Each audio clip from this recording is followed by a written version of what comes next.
एक हाथी पर भगवान ने कृपा किया। स्वयं श्रीमन नारायण कहते हैं, गजेंद्र के द्वारा की हुई स्तुति से प्रातः काल जो जीव हमको याद करेगा, मृत्यु के समय उसको कष्ट नहीं होगा। गीता प्रेस से गजेंद्र मोक्ष 10 रुपए की पुस्तक है, 5 रुपए की ले आओ और पढ़ो, बिना नहाए धोए पढ़ो। दुर्भाग्य है हमारे देश का, हम लोग पान खा के थूक देते हैं, पुकार खा के दुख देते हैं। हमारे आजकल के बच्चे 100-100 रुपए का उपन्यास पढ़ते हैं, लेकिन सस्ता सस्ता साहित्य गीता प्रेस छापता है, जीवनोपयोगी हमारे, उसको हम लोग न पढ़ पाते हैं, न बच्चों को पढ़ा पाते हैं। इस तरह से हाथी की रक्षा किया। आगे समुद्र मंथन की चर्चा आती है। एक बार दुर्वासा जी श्रीमन नारायण का दर्शन करने वैकुंठ गए। चलने लगे तो भगवान ने अपने गले की माला दुर्वासा के गले में डाल दिया। रास्ते में दुर्वासा जी ने देखा इंद्र आ रहा है, सोचने लगे ये तो देवताओं का राजा है और परमात्मा के गले की माला यदि इसके गले में पड़ जाए तो बड़ा अच्छा होगा। और जैसे दुर्वासा ने अपने गले की माला इंद्र के गले में डाला, नंबर 1 का घमंडी इंद्र। इंद्र सोचने लगा चलो भले ये साधु महात्मा है, लेकिन है तो धरती है का, हम देवता है, ये मनुष्य है, ये हमको माला पहनाएगा। तुरंत माला उतार के फेंक दिया। देखो माला पहनाया जाए तो तुरंत ना उतारे, 10 मिनट 5 मिनट पहने रहे फिर उतार दे। और अपने गले का माला अपने से बड़े को ना पहनावे। बहुत बातें लोग दुनिया में नहीं जानते हैं। नेता लोग तो अक्सर पहनाओ तैसे उतार देते हैं, तो उनके सामने कुछ समस्याएं होती हैं। पहनाने वाले बहुत होते हैं, माला कम होता है, तो बेचारे उतारते जाते हैं, फिर वही पहनते जाते हैं। यदि ऐसी समस्या ना हो तो तुरंत नहीं उतारना चाहिए। दुर्वासा जी के द्वारा पहनाए हुए माला को इंद्र ने फेंक दिया। दुर्वासा ने कहा जा तू स्त्रीहीन हो जा। अब लक्ष्मी जी चली गई समुद्र में, धरती पर पूजा पाठ बंद। और जब पूजा पाठ बंद तो देवताओं को आहुति नहीं मिल रही है। देवता घबराए, भगवान के पास गए, बोले प्रभु हाँ। बोले पूजा पाठ धरती वाले नहीं कर रहे हैं। भगवान ने कहा इंद्र ने ऐसा काम ही किया है तो क्या होगा, मेरा उपाय क्या है।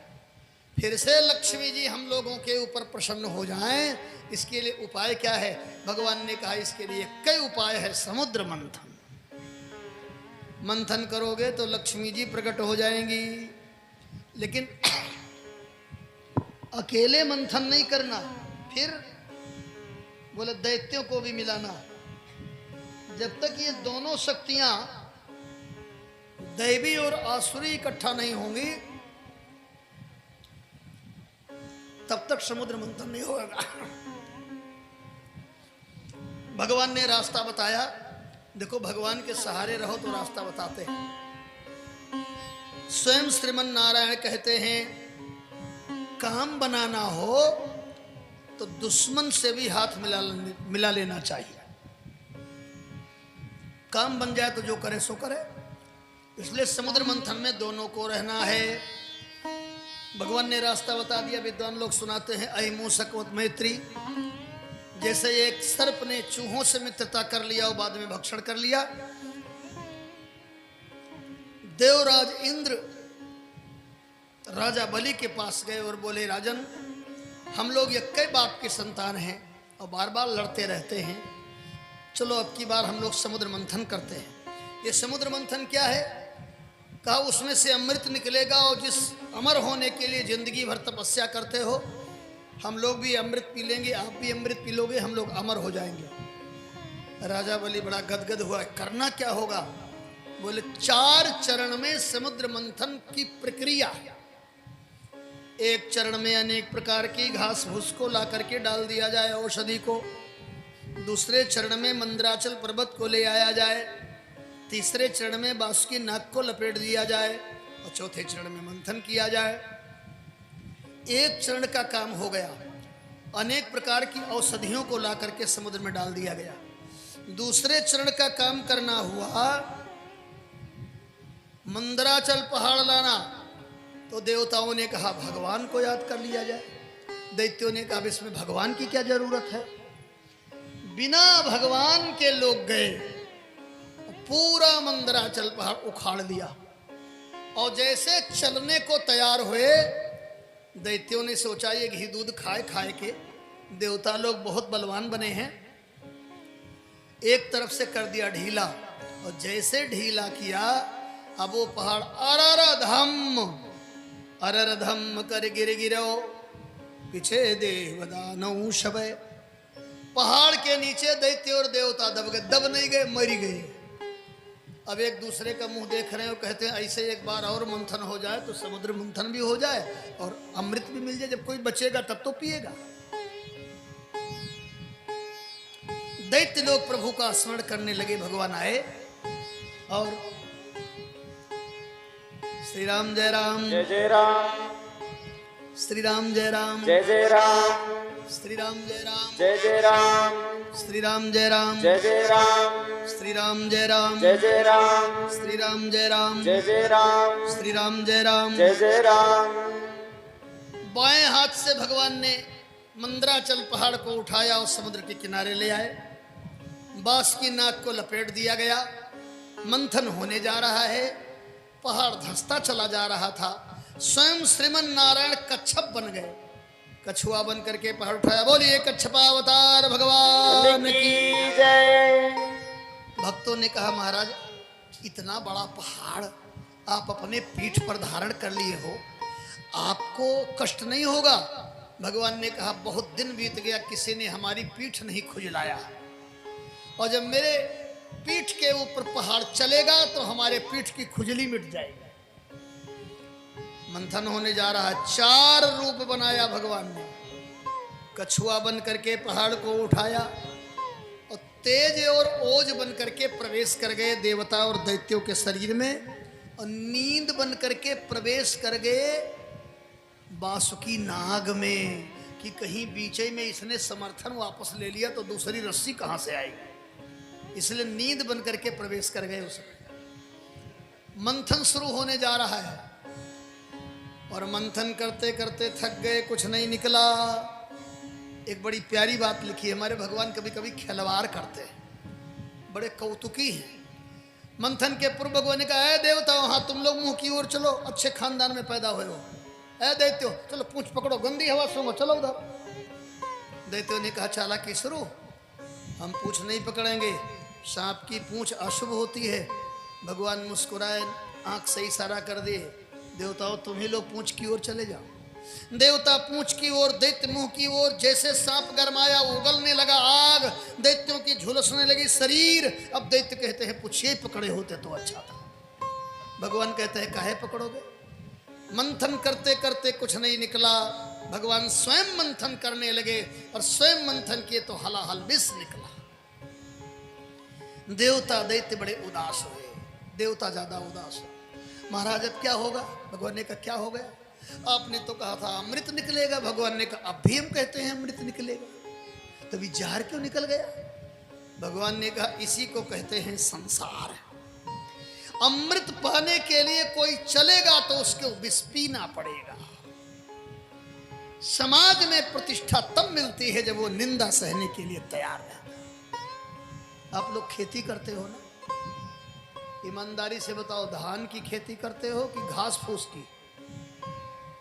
तो जब खेती धान की करते हो तो घास फूस कहां से आ जाती है? गेहूं की खेती करते हो कि गेहूं मामा की, ये कहां से आ जाते हैं? ये प्रकृति का स्वभाव है, अच्छा करोगे तो बुराई झेलना पड़ेगा।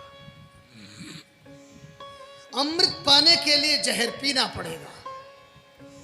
बोले महाराज तो ये जहर करें क्या? भगवान को भी लगा थोड़ा लो आनंद ले लिया जाए। भगवान ने कहा एक काम करो, अच्छा पहले अपने यहाँ होता था, इधर तो पता नहीं, अब हमको तो भूल गया, हो गया होगा 30-40 साल।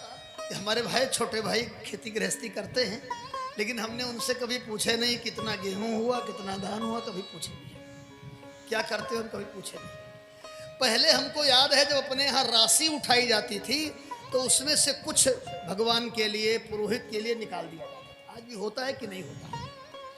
भगवान ने कहा मंथन करने के बाद ये पहली वस्तु निकली है तो अपने अपने गुरु जी को दे दो। अब तो दैत्यों ने शुक्राचार्य की ओर देखा, गुरु जी जहर पियोगे? बोले चुप, जहर पीने के लिए थोड़ा जजमानी की है। देवताओं ने बृहस्पति की ओर देखा, गुरुदेव जहर पियो, बोले शांत रहो। भगवान ने कहा ये अलग अलग गुरु नहीं, जो सबका गुरु हो। क्या कहना चाहते हो? बोले सबके गुरु हैं भगवान शंकर, गुरुम शंकर रूपिणम, तुम त्रिभुवन गुरु वेद बखाना। ये भगवान शंकर को दे दिया जाए। भगवान ने सोचा सबकी साझेदारी तो हो गई, लेकिन भगवान शंकर की साझेदारी समुद्र मंथन में नहीं हुई। देवता दैत्य लेकर के पहुंच गए कैलाश पर्वत पर। देव देव महादेव भूतात्मन भूत भावना, हे भूतात्मन, हे भूत भावन, ये राष्ट्रीय समस्या आ गई है। बाबा ने कहा ये क्या है? बोले महाराज समुद्र मंथन हुआ था, उसमें से जहर निकला। भेजा किसने है? भेजा तो भगवान ने है। और भगवान का नाम सुनते ही बाबा ने ले लिया। भगवान भेजे होंगे तो नुकसान नहीं कर सकता। और जैसे बाबा ने जहर को हाथ में लिया, अब देखो भोले बाबा कोई साधु महात्मा तो है नहीं, गृहस्थ है। बगल में बैठी थी पार्वती। पार्वती जी से धीरे से पूछा, और ये एक प्रार्थना आप लोगों से मैं करना चाहता हूं, सदैव पूछो चाहे ना पूछो, लेकिन कभी कभी अपने अपने पत्नियों से कुछ पूछ लिया करो। और जहर पीना हो तब तो जरूर पूछ लिया करो। अच्छा कौन नारी होगी जो कह दे अपने पति को जहर पी जाओ? जैसे भोले बाबा ने कहा देवी ये देवता और दैत्य जहर लेकर आए हैं और भगवान ने भेजा है, बोलो पिए कि ना पिए? पार्वती जी ने कहा महाराज मत पीजिए, ये देवता दैत्य बड़े चतुर हैं। अमृत निकला होता तो बैठ के गुटुक लिए होते, तब आप याद नहीं आए होते। और जहर मिला तो दौड़े दौड़े चले आए। भोले बाबा ने कहा देवी इस सारे संसार के जीव तुम्हारे पुत्र ही तो हैं, अपने बच्चों पर काहे नाराज हो रही हो? पार्वती जी ने कहा जहर पी जाओ। इतना बढ़िया गृहस्थी चलाने का नुस्खा आपको नहीं मिलेगा। जब कोई भी पति अपने पत्नी से कहे कि ये घर की समाज की बुराई हमें पीना है, तो पहले पत्नी रोके। लेकिन जब पति ये समझावे ऐसा करने से घर का कल्याण होगा, गांव का कल्याण होगा, समाज का कल्याण होगा, तो स्वार्थ से ऊपर उठकर पत्नी को कहना चाहिए पी जा। ऐसा भाव जिस घर में होता है वही परिवार शिव होता है, और उसी परिवार में गणेश आते हैं, और उसी परिवार में रिद्धि और सिद्धि आती है। जो पूरे समाज के लिए जहर पीता है वो शिव बनता है। और जिसकी मानसिकता अपने तक सीमित होती है वो 100 भले बन जाए लेकिन शिव बनने का सौभाग्य नहीं पाएगा। जिसकी मानसिकता पावन होती है वही शिव बनता है। बाबा जहर पीने चले, देवता दैत्य देख रहे हैं। भोले बाबा ने सोचा जहर पिएंगे तो मुंह में रखें तो राम राम कैसे करेंगे, और हृदय में ले जाएं तो वहां भगवान बैठे हैं। यदि हृदय में गया तो जगदीश को परेशानी होगी, और बाहर उगल दिया तो जगत को परेशानी होगी। ना जगत को परेशानी हो और ना जगदीश को परेशानी हो तो करें क्या? निर्णय लिया इसको गले में रखना है। तो धीरे से पार्वती जी की ओर देखा, कहा मत घबराना, हमने पहले से अमृत पी रखा है। देवता और दैत्य परेशान हो गए कि अमृत तो निकले नहीं, अई बाबा ने पहले से कैसे पी रखा है? बाबा ने कहा हमने बहुत पहले से अमृत पी रखा है। कौन सा अमृत? बाबा कहते हमने राम नाम का अमृत पी रखा है। धन्यास्ते कृतिनः पिबन्ति सततम श्री राम नामामृतम। ये राम नाम का अमृत बाबा ने पिया है। और एक बार बाबा ने कहा रा, आप लोग भी बोलिए रा, सब लोग बोलो रा। अरे घबराओ ना, जहर बाबा के ही मुंह में जाएगा, आप लोगों के मुंह में नहीं आएगा। आपको खाली बोलना है रा। और जैसे कहा रा, सारा जहर अंदर आ गया। फिर बोले माँ, और माँ से जहर दब गया। चिल्लाया। भोले बाबा ने कहा क्या हो गया? बोले महाराज बचाओ। कैसे बचाएं? जो करना हो करो। बोले महाराज आज्ञा करो तो आपके कंठ को नीला कर दें। भगवान ने कहा कर दो, हमारा एक नाम बढ़ जाएगा। बाबा का कंठ हो गया नीला, नाम पड़ा नीलकंठ। बोलिए नीलकंठ भगवान की। जय हो। जहर पीते समय 2-4 बूंद धरती पर गिर गया। सांप बिच्छुओं ने ले लिया, वो भी जहरीले हो गए। और एक बड़ी पावन शिक्षा मिली। ये जहर क्या है? ये समाज की बुराई जहर है। समाज की बुराई को ना अंदर रखो और ना मुंह में रखो, बीच में रखे रहो। अंदर जाएगा ईर्ष्या करोगे, मुंह में रहेगा गाली बकने लगोगे। तो इसको ना उगलो ना निगलो, बीच में किए रहो। और कोई ज्यादा गाली दे तो, हालांकि हम कही रहे हैं, अभी हमें को कोई गाली देगा तो सह नहीं पाएंगे, लेकिन उपदेश में तो कहा जाता है। कहना तो बड़ा सरल होता है। कोई ज्यादा गाली दे रहा हो तो समझ लो कि हमारे ससुराल का होगा। आपने रामायण का एक बड़ा अच्छा प्रसंग सुना होगा। भगवान विष्णु ने नारद जी का विवाह नहीं होने दिया और अपने विवाह करके चले गए। अब नारद जी बड़बड़ करते चले। हमारे भगवान भी बड़े खिलवाड़ी रास्ते में प्रकट हो गए। एक तरफ विश्वमोहिनी, एक तरफ लक्ष्मी, एक नया विवाह, दूसरी तरफ पुराना विवाह। अब नारद जी ने देखा तो और पारा गर्म हो गया। हमारा एक को नहीं, ये दो लिए खड़े। नारद जी लगे गाली देने, भगवान मुस्कुराने लगे। नारद जी ने कहा बड़े विचित्र हो, हम गाली दे रहे हैं तुम मुस्कुराते हो। भगवान ने कहा विवाह में गाली मिलती ही है, वहां किसी ने दिया नहीं तो हमने सोचा चलो यही पूरा हो जाए। नारद जी ने कहा हम श्राप दे रहे हैं। भगवान ने कहा हम सिर पर धर ले रहे हैं। कौन सा श्राप दे रहे हो? नारद जी ने कहा नारी विरह तुम हो दुखारी, कपि आकृत कीन हमारी। स्त्री के विरह में तुमको दुखी होना पड़ेगा। भगवान ने कहा जय हो। 22 अवतार हमारा हुआ, किसी अवतार में विवाह नहीं हुआ। एक बात पक्की हो गई कि अब की बार विवाह होगा तब दुखी होना पड़ेगा। तो आपने विवाह तो करा दिया। ये है, ज्यादा कोई गाली दे तो समझ लो ससुराल का है। भोले बाबा ने जहर पी करके सारे संसार को पावन कर दिया। अब वो जहर की गर्मी, भगवान ने कहा गंगा चलो बाबा के सिर पे, सांप लिपट जाओ गले में। जो जहर पीता है वही गंगाधर होता है, वही डमरूधर होता है, वही कलाधर होता है। और फिर से देवता देते आए, मंथन शुरू हुआ। और मंथन करते करते उसमें से कल्प वृक्ष निकला। वस्तुएं निकल रही हैं। भगवान ने कहा लोभ न करना। उच्च स्रवा घोड़ा, राजा बलि ने कहा इसे हमें चाहिए, बोले ले जाओ। एरावत हाथी, इंद्र ने कहा इसे हम ले लें, कहा ले लो। और मंथन करते करते जिसलिए मंथन हुआ है अब वो प्रकट होने जा रहा है। लक्ष्मी जी ने धीरे से भगवान से कहा था मंथन होने के पहले, प्रभु हाँ दुनिया वाले अपना जन्मदिन मनाते हैं, हमारा भी मन करता है। हम लोग कब पैदा हुए? भगवान ने कहा पता ही नहीं। अच्छा जन्मदिन तो दूर है, हमारा मैरिज डे कब है? आजकल ये भी एक बड़ी विचित्र बात है। जन्मदिन से ज्यादा लोग वो कौन डे कहते हैं उसको, यूनिवर्सिटी कहते हैं कि यूनिवर्सरी कहते हैं। कैसा दुर्भाग्य हमारे देश का है। ये हमारे देश की परंपरा नहीं है।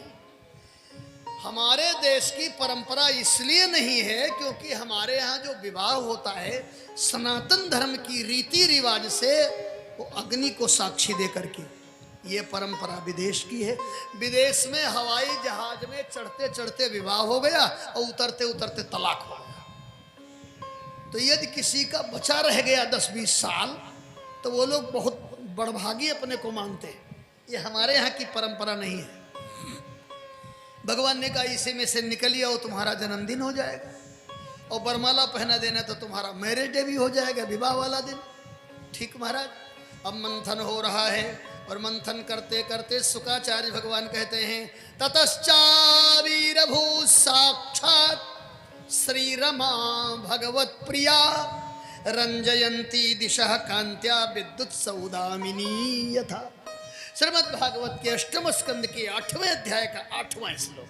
8 ये श्लोक लिख लेना चाहिए, इसको नित्य पढ़ना चाहिए, लक्ष्मी की कृपा होती है। ततश्चावीरभू साक्षात् श्री रमा भगवत प्रिया रंजयंती दिशा कांत्या विद्युत सौदामिनी यथा। स्वयं लक्ष्मी जी प्रकट हो गई अब लक्ष्मी जी को देख करके देवता दैत्य हो गए प्रसन्न। इंद्र ने बिछा दिया सुंदर आसन, उस पर लक्ष्मी जी विराज गईं। बड़े बड़े देवता और दिग्गज लक्ष्मी जी को अर्घ देने लगे। लक्ष्मी जी का श्रृंगार किया गया, लक्ष्मी जी के हाथ में माला दी गई और कहा गया देवी जी आप जिसके गले में डालो, जिसको पसंद करो। अब जितने बूढ़े बूढ़े महात्मा और संत थे वे भी लक्ष्मी पाने के लिए सजने संवरने लगे। अब भला लक्ष्मी किसको नहीं चाहिए भाई? अरे शुक्राचार्य जैसे, कश्यप जैसे लोग भी किस। अब लक्ष्मी जी माला लिए चल रही हैं, शंकर जी के पास पहुंची। सखियों ने कहा पहनाओ। लक्ष्मी जी ने कहा है तो ये बड़े अच्छे, लेकिन इन्होंने तीसरा नेत्र खोल दिया तो कामदेव भस्म हो गया, ये नहीं ठीक है। आगे बढ़ी कश्यप ऋषि, बोले ये भी बड़े अच्छे हैं लेकिन ठीक नहीं। और आगे बढ़ी, देखा तो एक बड़े अच्छे महात्मा बैठे दुर्वासा, इनके गले में डाल तो बड़े क्रोधी बहुत है। सारी दुनिया, सारे देवता, सारे ऋषि देख रहे लक्ष्मी को। लक्ष्मी कहती हैं इस सब हमारी ओर निगाह उठा के देख रही हैं, लेकिन जिसको मैं देखना चाहती हूं वो तो रही है, आइए नहीं यार। जिसको मैं चाहती हूं वो कहाँ है? अब देखो यही आपको समझना है। सारी दुनिया लक्ष्मी को चाहता है, लेकिन लक्ष्मी नारायण को आप नहीं चाहते। और बिना नारायण के लक्ष्मी आवेंगी तो ठीक नहीं होगा, याद रखना। बिना नारायण के लक्ष्मी आवेंगी तो उल्लू पे बैठ के आवेंगी, तो आपको भी बना देंगी उल्लू। और नारायण के साथ लक्ष्मी आवेंगी तो गरुड़ पे बैठ के आवेंगी, तो आपको बना देंगी कुबेर। पूरी दुनिया लक्ष्मी को प्रेम करता है। अंग्रेजी में एक शब्द है वन साइडेड लव, ये अच्छा नहीं है। एक तरफ तुम लक्ष्मी को चाहते हो, नारायण को ठुकराते हो, ठीक नहीं है। नारायण को भी बुलाओ, लक्ष्मी को भी बुलाओ, और दोनों आवेंगे, आपकी गृहस्थी सुधर जाएगी। भाई लक्ष्मी को बुलाना है तो पकड़ लो नारायण को। जाके बिलोकत लोक होत विशोक लहै सुरलोक सुठो रही, और सो कमलात चंचलता कर कोट कला रिझवे सिर माव रही। और ताको कहाई के तू तुलसी लजात न मांगत कुकुर को रही। और जानकी जीवन को जनु है जरी जाए सो जीव जो जांचत आव रही। भगवान की भक्ति करके उसकी जीव जल जानी चाहिए जो किसी से कुछ मांगे। श्री राम जय राम। जय राम। मांगना हो तो परमात्मा से मांगो, मांगना हो तो ईश्वर से मांगो, संसार से क्या मांगते। लक्ष्मी जी ने अपने चिर परिचित भगवान के गले में माला डाल दिया और फिर मंथन शुरू हुआ। उसमें से निकला शराब, और जब शराब निकला तो जितने दैत्य थे वो चुसुर चुसुर लगे पीने। इसको हम ले लें? भगवान ने कहा ले लो, बड़ा मजा आ रहा है पीने में, बोले ले लो। इसी के बाद ततश्चाभि आविर्भूत साक्षात धन्वंतरी जी प्रकट हुए। एक हाथ में अमृत का कलश, एक हाथ में वेद की पुस्तक। यदि आपने ईमानदारी से सुना है तो जब शराब दैत्यों को मिला तो अमृत किसका होना चाहिए? देवताओं का। पहले देवताओं को मिलना चाहिए। एक दैत्य ने कहा ईमानदारी से देखा जाए तो अमृत पर सबसे पहले अधिकार देवताओं का है, क्योंकि हम लोगों ने एक वस्तु ले लिया है। एक दैत्य ने कहा पूरी जिंदगी बीत गई ईमानदारी करते करते, कुछ मिला, तब क्या करना चाहिए? बोले अब बेईमानी से काम करो। क्या करे? बोले छीन लो कलश को। वीर भोग्या वसुंधरा, जिसकी लाठी उसकी भैंस। एक दैत्य ने कलश छीन लिया। देवता हुए उदास, लगे भगवान को देखने, अब क्या होगा। भगवान ने कहा चुप रहो। बोले चुप कैसे रहे प्रभु, बड़ी उम्मीद थी, अमृत निकलेगा, पी लेंगे, अमर हो जाएंगे। भगवान ने कहा तब? बोले ले गए। कौन ले गया? बोले दैत्य ले गए। भगवान ने कहा ले जाने दो, पी नहीं पावेंगे। और जो दैत्य ले गया सब दैत्यों ने घेर लिया और लगे लड़ने। अहम पूर्वम न त्वाम न तुमिति प्रभु, हम पहले पिएंगे, हम पहले पिएंगे। भगवान ने कहा देख लो, पी नहीं पावेंगे। अमृत माने शांति, अमृत माने सुख, अमृत माने स्वास्थ्य। और चाहे जितनी ईर्ष्या करो, आप किसी की शांति नहीं चोरी कर सकते, आप किसी का सुख नहीं चुरा सकते हो, आप किसी का स्वास्थ्य नहीं चुरा सकते। अरे भाई, पूरे मेडिकल स्टोर की दवाई चुरा लेने पर कोई एमबीबीएस डॉक्टर हो जाएगा? उसी में कोई दवाई होगी, खाए के मर जाएगा। ये अमृत है, सुख अमृत है, शांति अमृत है, समृद्धि। दैत्य लोग आपस में लड़ने लगे, हम पूर्वम हम पहले अरे जिसने अमृत का कलश छीना वो भी नहीं पी पाया। इसलिए नहीं पी पाया कि पिए तो हम अकेले पिए, अमृत पिए तो हम ही पिए। देवताओं की उदासी देखा तो भगवान बन गए मोहिनी। इतना सुंदर स्वरूप गोविंद ने बनाया है अपना। साड़ी पहन लिया, हार पहन लिया, हुमेल पहन लिया, चूड़ी पहन लिया और बढ़िया नूपुर की झनकार करते हुए उधर ही जा रहे हैं जिधर दैत्य लोग लड़ रहे हैं। अब आप कल्पना करो, जब भगवान स्वयं बने होंगे, एक आध रचना संसार में दिखाई पड़ती है। आजकल तो प्रतियोगिता होती है कि विश्व सुंदरी कौन है, उसका खिताब मिलता है लोगों को। जब स्वयं परमात्मा बना रहा होगा तो कैसा रहा होगा। दैत्यों के पास में भगवान मोहिनी बन करके गए। एक गेंद हाथ में है, एक हाथ में कमल का फूल। ऐसे गेंद फेंका और जैसे गेंद गिरा, दैत्यों ने कहा अरे ये गेंद कहां से? तब तक देखा मोहिनी। अहो रूपमिदं दिव्यम, अरे ये सुंदरी नारी कहां से? भगवान ने कहा तुम लोग हो कौन? बोले कश्यप खानदान। भगवान ने यार लड़ते क्यों हो? अब उसमें जो कमजोर दैत्य थे वो कहते हैं अन्याय हो रहा है। ये न्याय अन्याय की दुहाई कमजोर आदमी करता है, जो बलवान है वो कहां देखता है न्याय हो रहा है कि अन्याय हो रहा है। क्यों लड़ रहे हो? सारी कहानी बता दिया। भगवान ने कहा बड़े गंदे हो तुम लोग, मैं नहीं रुक सकती। दैत्यों ने कहा देवी जी आप ही बांट दो तो झगड़ा खत्म हो जाए। भगवान ने कहा देखो, बुद्धिमानों को इतने लोगों पर विश्वास नहीं करना चाहिए। नीति कहती है नदीनाम शस्त्र पाणीनाम नखीनाम श्रृंगिनाम कथा विश्वासो नैव कर्तव्य स्त्री सुराज कुलेश। चाहे जितने बड़े तैराक हो, नदी पर भरोसा न करना। हथियार लिए शत्रु खड़ा है, भरोसा न करना। नाखून और सींग वाले जानवर पर भरोसा न करना। और जिस स्त्री के विषय में कुछ नहीं जानते उस पर भरोसा न करना। और एक और, पुलिस पर भरोसा न करना, क्योंकि कानून के अंदर यदि बाप भी आवेगा तो उसकी मजबूरी है हथकड़ी लगाना। दैत्यों ने कहा है किसी अच्छे खानदान की नारी तभी ऐसी भाषा बोल रही है। देवी जी हमें पक्का भरोसा है। भगवान ने कहा अच्छा करें चाहे गलत, बोले जो भी करो। और जैसे परमात्मा प्रभु के मंगल में हाथ में अमृत का कलश आया, अब देवताओं ने सांस में सांस लिया। भगवान ने कहा स्नान करके आओ, अमृत पीना है। देवता दैत्य दोनों ने स्नान किया। बोले दोनों लोग पंक्ति में बैठ जाओ। दोनों लोग पंक्ति में बैठ गए। अब भगवान कभी दैत्यों को देखते, कभी देवताओं को। दैत्यों को देख करके प्रभु ने कहा पहले तुमको दे कि उनको? दैत्यों ने कहा लिए किससे हो? बोले लिए तो तुम ही लोगों से है, तो पहले हमको दो। भगवान ने धीरे से अमृत के कलश को देखा और कहा हम नहीं चाहते कि तुम्हारा घाटा हो जाए। तो दैत्यों ने कहा इसमें घाटा कैसे होगा? भगवान ने कहा ये ऊपर वाला पतला है और नीचे वाला गाढ़ा है, अब बताओ। बोले तो उधर ही से शुरू करो, हमें गाढ़ा चाहिए, कोई कसर न रह जाए। अब यहाँ एक प्रश्न है, दैत्यों को भगवान ने अमृत क्यों नहीं दिया? तो उसका समाधान बड़ा अच्छा है। देखिए, जब देवता दैत्य दोनों ने बराबर मेहनत किया है तो दैत्यों को भगवान ने क्यों वंचित किया अमृत से? तो पहला समाधान तो यह है कि ये ईश्वर की लीला है और ईश्वर की लीला पे हमको आपको तर्क करने का अधिकार नहीं है। किसको देना है किसको नहीं देना है वो जाने। किसको 5.5 फीट बनाना है, किसको 4 फीट बनाना है, किसको 6 फीट बनाना है वो जाने। अब एक दिन प्रार्थना पत्र लिखो कि इनको लंबा क्यों बना दिया, हमको नाटा क्यों बना दिया, तो ये तो ईश्वर जाने। दूसरी बात यह है, जिसकी जैसी दृष्टि होती है परमात्मा उसको वैसे फल देता है।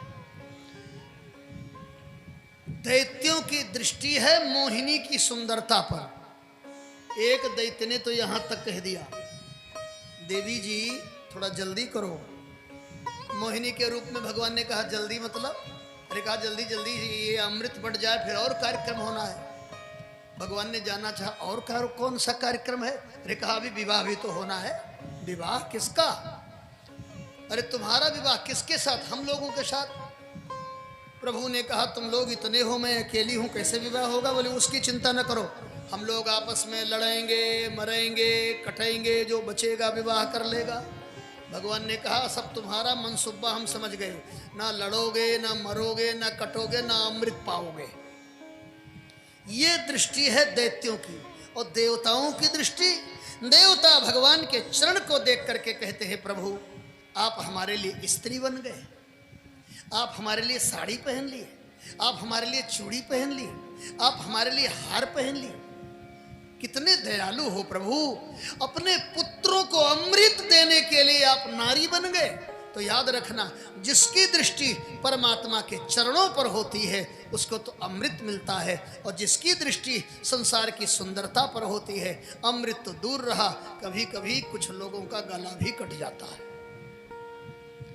अब हमारे भगवान बांटने जा रहे हैं। श्री राम जय राम। देवताओं को अमृत देने लगे। एक दैत्य समझ गया, जो सिंहिका का बेटा राहु था, राहु समझ गया ये धोखा हो रहा है, वो भी बन गया देवता। बढ़िया मुकुट लगा लिया, पीतांबर पहन लिया, सोचने लगा बैठे कहाँ। यदि पहले बैठेंगे और कहीं पूछा गया देवता हो तो कह देंगे हाँ, अगर देवता हो तो नाम क्या है, तो नाम भी कुछ बता देंगे। और कहीं पूछा गया गोत्र क्या है, तो गोत्र तो हमें पता ही नहीं। तो लाओ अंत में बैठे, और जैसे जैसे देवता अपना गोत्र बताएंगे उसी में से एक आध गोत्र हम भी जान लेंगे। अब बेचारा गया अंत में, फिर बुद्धि लगाया, हो सकता है अंत तक अमृत ही खत्म हो जाए, तो अंत में भी बैठना बुद्धिमानी नहीं है। तब उसने ऐसे देखा कि सूर्य और चंद्र बीच में बैठे हैं, जो ज्यादा चमकता है, कहीं कहीं अंधेरा भी रहता है, लाओ इन्हीं के बीच में हम भी चमक जाएं। और ये उधारू चमकना खतरे से खाली नहीं है, थोड़ा ही चमको लेकिन अपने चमको। एक आध लोग, अभी चुनाव आएगा तो एक आध लोग ऐसा चमकेंगे कि नेता को देखे हैं कि नहीं देखे हैं और यही कत्ल कर लेते हैं। ऐसा भयंकर समर्थन में उतरते हैं कि लगता है यही झगड़ा हो जाए। ऐसा नहीं चमकना चाहिए, थोड़ा अपने चमको, थोड़े ही चमको लेकिन अपने बलबूते चमको। सूर्य चंद्रमा के बीच में बैठ गया, भगवान ने अमृत दे दिया, और जैसे सूर्य चंद्र ने इशारा किया भगवान ने गला काट दिया। अब कोई भगवान से पूछ दे आपको नहीं पता था कि ये दैत्य है, भगवान ने कहा हमें पक्का पता था कि ये दैत्य है। तो जब आप जानते थे दैत्य है तो अमृत क्यों दे दिया? भगवान ने कहा हमको पता था कि ये दैत्य है, इस दैत्यवा को भी पता था कि हम भगवान हैं। अब कोई हमें भगवान मान के बैठा हो, हम अमृत ना दें, कैसे हो सकता है? भक्तों ने कहा अच्छा यदि ऐसी 60 गांठ थी, आप उसको जानते थे, वो आपको जानता था, तो गला क्यों काट दिया? भगवान ने कहा समाज में ऐसे बहुत लोग होते हैं जिनकी खोपड़ी होती है फैजाबाद के ओर और पांव होता है कर्नेलगंज की। कहते कुछ हैं करते कुछ हैं। ऐसे लोग इकट्ठा रहेंगे तो ज्यादा अनर्थ करेंगे, अलग अलग रहेंगे तो कम अनर्थ करेंगे। इसलिए हमने ऐसा किया। दैत्य समझ गए कि ये चालाकी थी, अब लगे उसको मारने। वो भागा भागा भगवान के पास आया, बोले प्रभु हम क्या करें? भगवान ने कहा तुम अमृत पी लिए हो, अमर हो गए हो, तुमको हम नवग्रहों में स्थान दे देते हैं।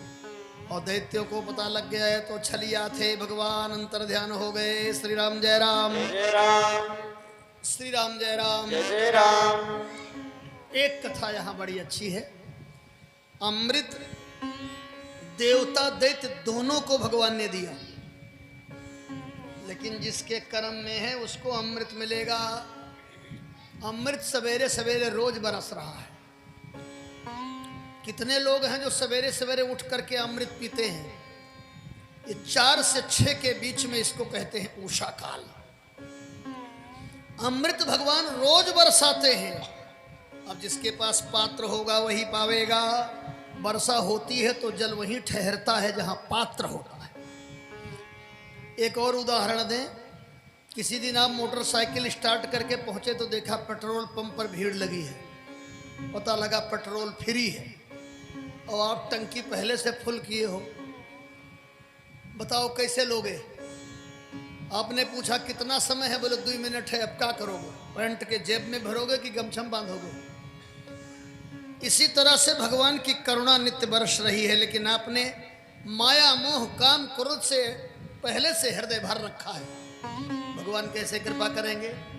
सबसे पहले भगवान ने अमृत दिया दैत्यों को और बाद में दिया देवताओं को, लेकिन जिसके कर्म में लिखा है उसी को मिलेगा। कैसे दिया? सब लोग हमारी ओर देखें तो कथा समझ में आएगी। भगवान ने दैत्यों से कहा हाथ बाहर करो। सब दैत्यों ने हाथ बाहर किया और सबके हाथ में अमृत दे दिया भगवान ने। 1 मिनट का समय दिया। 1 मिनट में जो अमृत पिएगा वो पी लेगा, नहीं वापस कर लिया जाएगा। और सब दैत्यों के हाथ में अमृत, समय 1 मिनट का, और हाथ को कर दिया स्तंभित, माने ये टूटे ना। अब ये मुड़े तब तो यहाँ तक आवे। बेचारे ऐसे कर रहे हैं ऐसे। अब ये बीच से मुड़े तो मुंह तक आए, ऐसे ऐसे कर रहे हैं। 1 मिनट खत्म, अमृत हो गया वापस। इसी तरह से देवताओं को भी दिया, उनको भी 1 मिनट का समय दिया, उनके भी हाथ को स्तंभित कर दिया। लेकिन देवता और दैत्य में यही अंतर है। जैसे देवता ने हाथ ऐसे किया, नहीं मुड़ा। एक देवता ने दूसरे को पिला दिया, दूसरे ने तीसरे को पिला दिया, और सब लोगों ने आपस में बांट के पी लिया। जो बांट के पीता है वही अमृत पाता है। हमारे यहाँ 3 श्रेणी है, देवता, मनुष्य, राक्षस। जो देता है वो देवता है, और जो देता लेता दोनों है वो मनुष्य है, और जो केवल लेता है वही राक्षस है। राक्षस लोग बांट के खाना नहीं जानते। राक्षस लोग आपस में दंड प्रणाम करना नहीं जानते। एक आदमी मिले, बोले हम किसी को प्रणाम नहीं करते। हम कहा आप बड़े अच्छे हैं। तो उन्होंने कहा हम बड़े अच्छे हैं। हम कहा हाँ, क्यों? हम कहा हाथी भी किसी को प्रणाम नहीं करता, कुत्ता किसी को प्रणाम नहीं करता, बैल किसी को प्रणाम नहीं करता। तो बोले हम हाथी बैल कुत्ता है। हम कहा तब और क्या? यदि तुम मनुष्य होते तो जरूर प्रणाम करते किसी को, अपने माता पिता को, गुरु गोविंद को। और भगवान ने तुमको मानव व्यर्थ में बना दिया, क्योंकि तुम मानवता नहीं है, तुम तो पशु की तरह जी रहे हो। हमारे भगवान इतने दयालु हैं, दोनों को अमृत दिए। जिसके कर्म में था उसको मिला, जिसको कर्म में नहीं था उसको नहीं मिला। आगे देवासुर संग्राम का वर्णन है। देवासुर संग्राम में देवता विजयी हुए, दैत्य हार गए। कट कट कट के मुंड गिरता है, जैसे रक्त की नदी में मुंडी तैर रही है। राजा बलि मारा गया। शुक्राचार्य के प्रभाव से राजा बलि को चैतन्य कर दिया गया, और फिर से राजा बलि स्वर्ग का मालिक बन गया, यज्ञ कर रहा है, ब्राह्मणों की पूजा कर रहा है। देवता लोग स्वर्ग से भागे, अपनी माता के पास गए। माता, मेरे घर द्वार को छीन लिया है दैत्यों ने। अदिति ने कहा अच्छा कोई व्यवस्था करती हूँ। इसी बीच में एक बड़ी प्यारी कथा है। भोले बाबा के पास में नारद जी पहुंच गए। बोले जय हो कैलाशवासी की। आइए नारद जी, क्या हाल चाल है? नारद जी ने कहा हाल चाल तो ठीक है, लेकिन आप रह गए। रह गए? कहाँ रह गए? बोले हो गया जो होना था। अरे पहेली ना बताओ, क्या हो गया? नारद जी ने कहा भगवान बने स्त्री, सारी दुनिया ने देखा, आप रह गए। यहाँ तक दैत्यों ने भी उनके मोहिनी रूप को देखा, आप रह गए। बाबा ने कहा इतना बड़ा धोखा।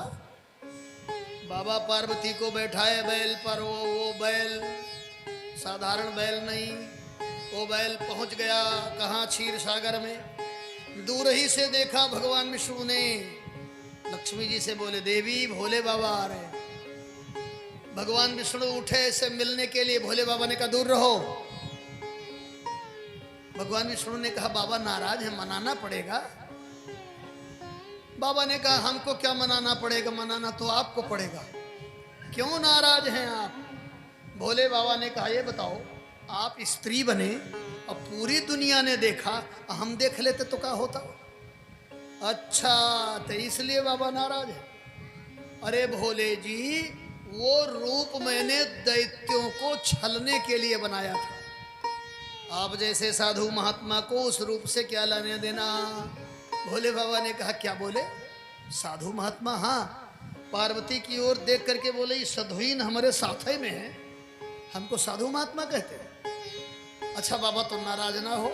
अरे महाराज हम देखना चाहते हैं। गोविंद की इच्छा तुरंत हुई, क्षीर सिंधु गायब, एक जंगल का दृश्य, और जंगल में भगवान मोहिनी होके प्रकट हुए।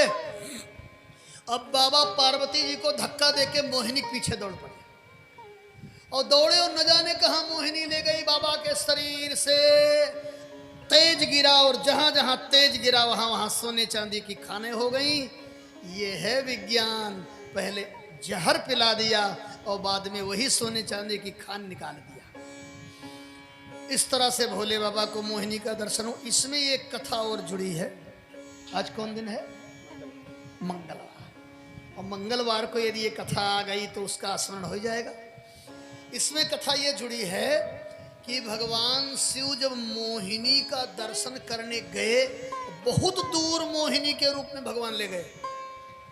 अंत में बाबा को होश आया, अरे ये हमने क्या किया, तो बड़ा पश्चाताप करने लगे और इतने डर गए कि एक गुफा में जाके बैठ गए और बढ़िया से वहीं भजन करने लगे।